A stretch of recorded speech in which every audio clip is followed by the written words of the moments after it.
જય માતાજી મિત્રો। તો મારા નવા બ્લોગમાં તમારું બધાનું હાર્દિક હાર્દિક સ્વાગત છે। તો મિત્રો આજે આપણે એક નવા પ્લેસ સાથે અને એક નવી જગ્યા સાથે આવી ગયા છીએ।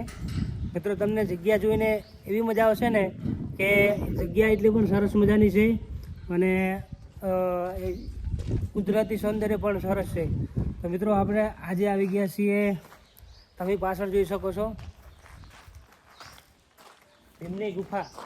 આ ભીમની ગુફા મિત્રો ચોટીલાથી માત્ર 12 કિલોમીટરના અંતરે ભીમુરા ગામની અંદર ભીમની ગુફા તરીકે ઓળખવામાં આવે છે। તો મિત્રો તમે જોઈ શકો છો પાછળ આ ભીમની ગુફા છે। આ મિત્રો એક જ પથ્થરમાંથી આખી ગુફા બનાવેલી છે અને કહેવામાં આવે છે મિત્રો કે આ માતા કુંતી જે હતા એમનું આ રસોડું છે। તો મિત્રો તમે અંદર પણ જે બોર્ડ લખેલું છે એ જોઈ શકો છો, અહીંયા લખેલું જ છે, અહીંયા તમે જોઈ શકો છો।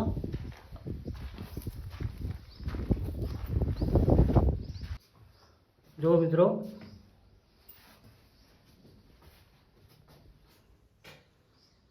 તો મિત્રો આવું કંઈક રસોડું છે જ્યાં 5 પાંડવો માટે રસોઈ બનાવવામાં આવતી હતી। અને મિત્રો આ એક જ ચટ્ટાનું પણ તમે અહીંયા રૂબરૂ જુઓ ને ત્યારે તમને ખબર પડે કે એક આ પથ્થર કેવડો મોટો છે।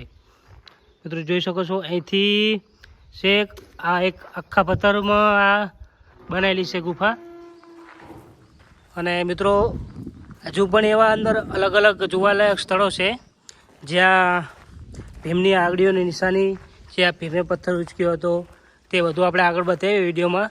ત્યાં સુધી મિત્રો તમને અહીંથી બતાવું તમને કે જે એક ગુફા છેક જુનાગઢ નીકળે છે। જે મિત્રો આ બ્લેક તમને સ્પોટ દેખાય છે ને, અરે આ બે નીચે એ ગુફા હાલ બંધ છે, પણ એ કહેવામાં આવશે કે એ અહીંથી ગુફા અંડરગ્રાઉન્ડ છેક જુનાગઢ નીકળે છે અને હાલ તે બંધ કરવામાં આવેલું છે। અને કયા કારણોસર બંધ કરેલી છે ખબર નહીં, પણ અમે આવ્યા પણ જોયું તો પહેલાં તો અમુક યુટ્યુબમાં વિડીયો અમે જોયા એમાં ત્યારે ખુલ્લું હતું, પણ અત્યારે અમે જોયું ત્યારે બંધ હતું, બંધ કરેલ છે। તો મિત્રો હવે આપણે અહીંથી ઉપર જઈએ, ઉપર પણ જ્યાં ભીમની આગળીઓની નિશાની છે, અલગ અલગ સરસ મજાની જગ્યા છે જોવાની, ત્યાં ઉપર જઈએ અને તમને બતાવીએ। તો મિત્રો ચાલો આપણે ઉપર જઈએ। તો મિત્રો આપણે નીચે ગુફા અને માતા કુંતીનું રસોડું ને એવું જોયું। તો મિત્રો આપણે ઉપર આવી ગયા છીએ ગુફાની ઉપર। તો મિત્રો અહીંયા તમે જોઈ શકો છો આગળ કહેવામાં આવે છે કે અહીંયા ભીમની રિક્ષા છે। તો મિત્રો તમને એ બતાવું।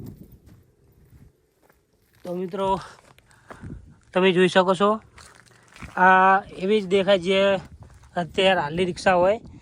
આ તોડી નાખેલ છે આટલો પથ્થર,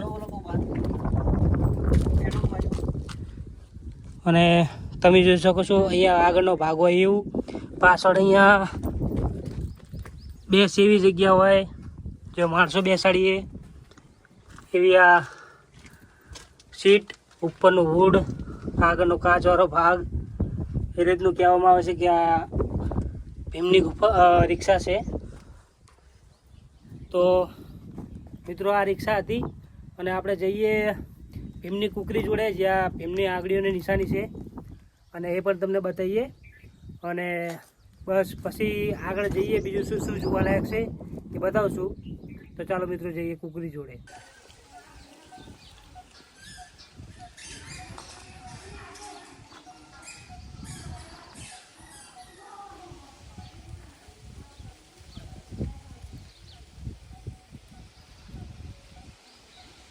તો મિત્રો આપણે ઉપર વિઝિટ કરી, ગુફા જોઈ, કુંતા માતાનો આપણે જે રસોડું હતી જોયું અને જે રિક્ષા હતી ભીમની પણ જોઈ। તો મિત્રો આ જે જગ્યા આપણે આવ્યા છીએ કહેવામાં આવે છે કે આ ભીમની કુકડી છે, ત્યાં એમના આંગળાની નિશાની પડી રહી છે, એ કાંઠો ઉચક્યો હતો।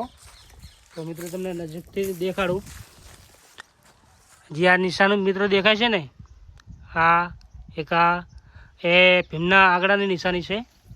એવી મહાભારત વખતે જે વનવાસ નીકળ્યા હતા ત્યારે એ અહીંયા રોકાણા હતા, ત્યારે એ ટાઈમની આ ગુફા અને આ જગ્યા બધી જ છે.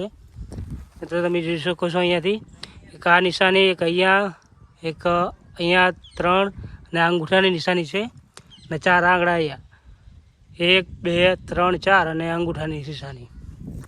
તો મિત્રો આ મોટો એક પથ્થર એમને ઉચક્યો હતો.